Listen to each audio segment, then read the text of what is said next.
Okay, mayong adlaw katong tanan no ani ata sa among palibot akong ipakita karong orasa no. Alas 7:50 sa Kabuntagon mga kaigsunan.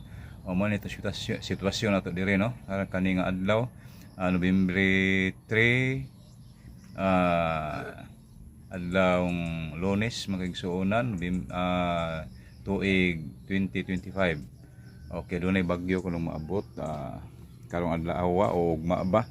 Mao pa ni ang kining orasa no. Mao pa ning itsura o kanang panahon diri sa mua. Inani pa kalinaw maong adlaw o akong gikuan kung gipakita ninyo no.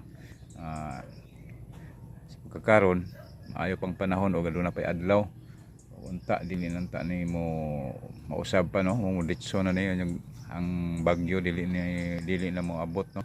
Kung mahilis na unta way maigo nining atong dapit o ingon man sa ubang dapit iampo na to no. Ngaway kadaot maadto ra ta na sa laing dapit di og laing lapit kundi sa adto ba sa dagat ra mo kuan mo pahigayon o mo igo ang bagyo no. Kay isud kaayo ang bagyo kung maigo nato no. Kay nakaasinati na ta atong udit uban pang mga bagyo paik kaayo human sa bagyo mawad-an tag balay mawad-an tag unsa mawa nato no. Daghang kaayo mawa nato nga atong gipanginahanglan sa adlaw-adlaw natong panginabuhi mga kaigsunan. Okay, mao na ni ang palibot no akong gi-view gyud ni kay aron may bawan sa tanan ngayon ani pa karon nga panahon Nobyembre 3 adlong Lunes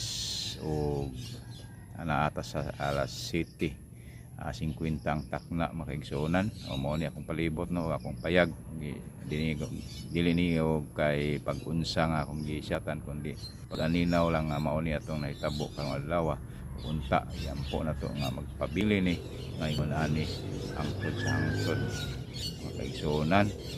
Way katalagman nga moabot nato mga kaigsunan ingon man sa ubang pang mga katalagman sa kinayahan mga kaigsunan. Okay mo ni mo ni akong payag magiging ipakita na po na ako ni bisag maot no. Basta kay makita na to nga linaw tao kini mao ang tree house na akong mga kaigsunan.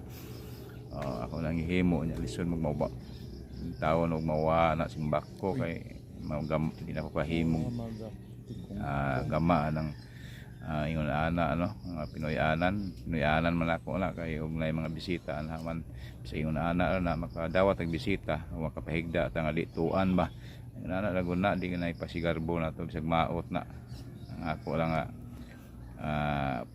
kuan ko nga maka-entertain tag bisita na di matuan makaigsunan og lang salamat makaigsunan og ani ko kutubay.